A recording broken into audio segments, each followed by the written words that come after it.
kembali lagi di Cerita Cinta Channel. Jangan lupa like, comment, and subscribe ya. Terima kasih. Kara menggaruk kepalanya yang sama sekali tidak gatal, bingung harus menjawab apa pertanyaan yang mamanya itu lontarkan. Kalau dia menjawab jujur, pasti Mama Dita akan marah besar dan lebih parahnya, Aska juga akan memarahinya. Kara, jawab jujur, ada apa dengan hubungan kalian? Kenapa Aska bilang uang jajan kamu bukan urusan dia? Kara memejamkan mata dan berpikir keras apa yang harus dia katakan pada ibu mertuanya sekarang. Nggak ada apa-apa kok, Ma. Sebenarnya aku kesel waktu Kak Aska bilang aku nggak boleh deket sama Kak Arsya. Padahal Kak Arsya itu baik sama aku. Jawab Kara. Dia tidak mau mengatakan kebenaran pada Mama Dita karena takut akan mendapat masalah jika mengatakan yang sebenarnya. Kenapa kamu lebih dekat sama Arsya, sedangkan suami kamu kan Kak Aska? Kara semakin takut salah bicara lagi. Dia cukup lama berpikir dan akhirnya kembali menjawab. Kak Aska terlalu jutek, Mah. Kita nikah kan karena ayah. Tapi kalau boleh memilih, mending aku dijodohin sama Kak Arsya. Orangnya ramah, baik, perhatian. Memangnya Kak Aska gak ramah ya? Boro-boro ramah, manggil aku saja, kamu yang pendek dan gembul. Kan bikin kesel, Mah. Nanti Mama bilang sama Kak Aska ya. Mama Dita mengusap rambut Kara dengan sayang. Sebagai seorang ibu, Dita sangat memahami sifat Kara yang kekanak-kanakan. Bagas yang membesarkannya seorang diri terlalu memanjakan Kara. Dita tahu Bagas tidak ingin Kara kekurangan kasih sayang meskipun dari lahir dia hidup tanpa kasih sayang ibunya. Bilangin ya, Mah, jangan jutek, jangan seenaknya sendiri, bikin Kara kesel saja. Mama Dita hanya membalas dengan pelukan hangat, pelukan seorang ibu yang tidak pernah Kara dapatkan selama ini.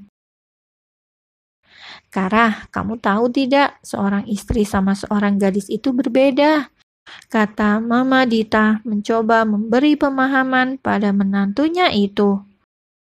Apa Mama mau aku sama Kak Aska tinggal sekamar ya? Tebak Kara yang membuat Mama Dita tersenyum. Iya dong, jadi kalau kalian ada masalah apapun, kalian bicaranya berdua di kamar. Jangan sampai orang lain tahu. Tugas istri itu susah, tapi Kara harus belajar. Karena Mama tahu Kara anak yang baik kan? Kara mulai mengerti arah pembicaraan mertuanya. Mana ada orang tua yang tidak membela anaknya. Mama Dita pasti akan membela Aska. Itu yang Kara duga.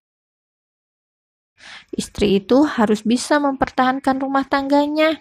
Istri harus bisa menjaga perasaan suaminya. Kalau Kara dekat dan baik sama Arsya, Kak Aska pasti kecewa. Itu gak bagus, sayang. Kamu harus belajar mencintai Kak Aska, karena kamu sudah terlanjur menikah sama Kak Aska. Jadi istri yang baik buat suami kamu, pasti suami kamu juga akan bersikap baik, sayang. Kamu mengerti kan?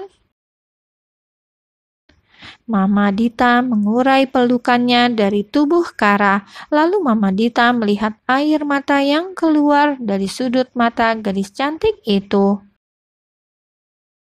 Apa karena menjadi istri yang baik, akhirnya ibu aku meninggal, Mah? Tanya Kara yang tidak dapat lagi membendung air mata kesedihannya. Kenapa kamu berpikir seperti itu, sayang?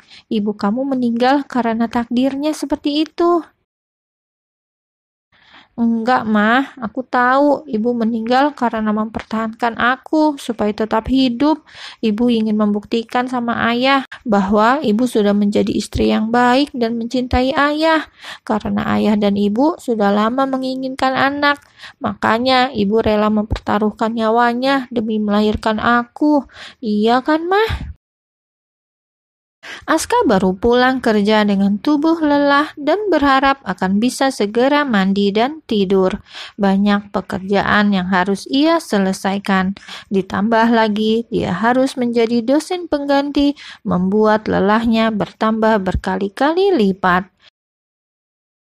Namun sepertinya keinginan itu harus tertunda terlebih dahulu karena sang ibu tiba-tiba mencegatnya saat akan menaiki anak tangga.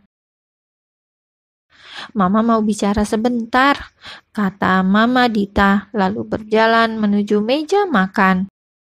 Aska menurut dan mengekor di belakang mamanya. Dia lalu mengambil duduk di depan Mama Dita yang terlihat sangat serius. "Ada apa, Mah?" tanya Aska. Pikirannya mendadak khawatir, takut jika sampai Kara membuat masalah. Karena setahu Aska, memang Kara dan Mama Dita baru pergi bersama. "Kamu sama Kara baik-baik saja kan?" Benar dugaan Aska, pasti bocah itu sudah mengadu sama mamanya tentang hubungan mereka yang sebenarnya. "Karamel itu masih adaptasi, Mah. Mama jangan khawatir. Kami baik-baik saja kok." "Ya, meskipun Karamel masih kekanak-kanakan," jawab Aska. "Justru itu, kamu tahu kan, Kara itu anak yang manja, belum dewasa, dan masih seperti anak kecil. Makanya kamu nasihati pelan-pelan supaya dia berubah. Kalau Kara itu dewasa, tidak mungkin ayahnya menjodohkannya dengan kamu. Lihat sekarang ini, kalian tidur terpisah, jarang ketemu. Bagaimana Kara bisa menjadi dewasa?" Aska menundukkan kepala dan meresapi apa yang mamanya katakan. Dari awal dia yang salah karena mengadakan perjanjian dengan anak manja yang belum bisa berpikir dewasa seperti Kara. "Aska, Mama gak mau tahu. Kamu sama Kara harus tinggal satu kamar. Jangan banyak alasan lagi." "Iya, Mah. Aku akan bilang sama Karamel." Aska semakin merasa pusing karena bingung harus menjelaskan bagaimana pada Kara nantinya. "Oh iya, kenapa kamu nggak ngasih uang sama Kara?" tanya Mama Dita yang baru ingat bahwa tadi Kara sampai kelaparan saat pulang dari kampus. "Kamu tahu nggak, istri kamu itu sampai kelaparan. Kamu nggak kasihan sama dia?" "Jangan begitu dong, Aska. Semarah-marahnya kamu, jangan membiarkan istri kamu kelaparan. Apa kamu bisa makan dengan tenang, sedangkan istri kamu menahan lapar? Pokoknya selesaikan masalah kalian berdua dengan sikap dewasa dan sabar. Kalau kamu seperti anak kecil juga, mau jadi apa rumah tangga kalian?" "Iya, Mah, aku akan bicara sama Karamel. Kalau begitu, aku ke kamar dulu, Mah." Mama Dita mengangguk. Lalu Aska berjalan gontai menuju kamarnya.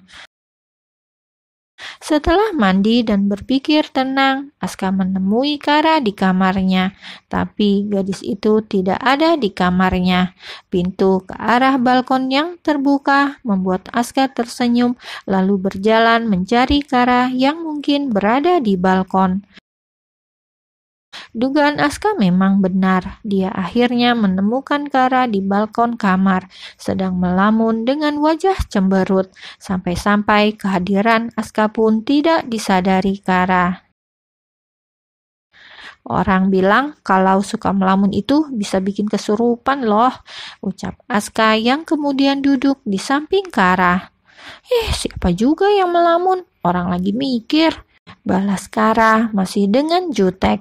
Dia masih kesal pada Aska. "Mel, pindah ke kamarku yuk," ajak Aska.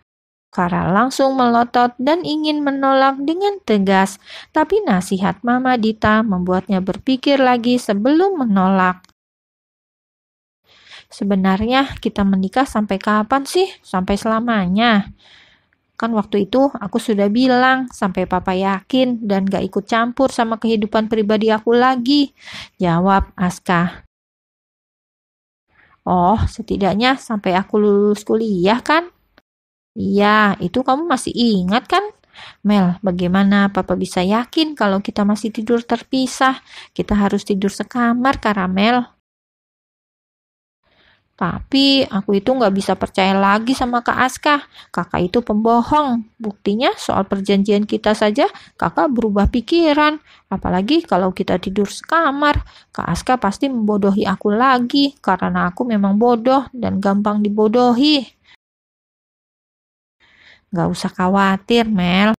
Walaupun kita tidur sekamar, kita nggak akan melakukan apa-apa tanpa persetujuan kamu kok. Kamu nggak usah khawatir. Kita cuma tinggal di kamar yang sama, itu saja. Kamu mau kan?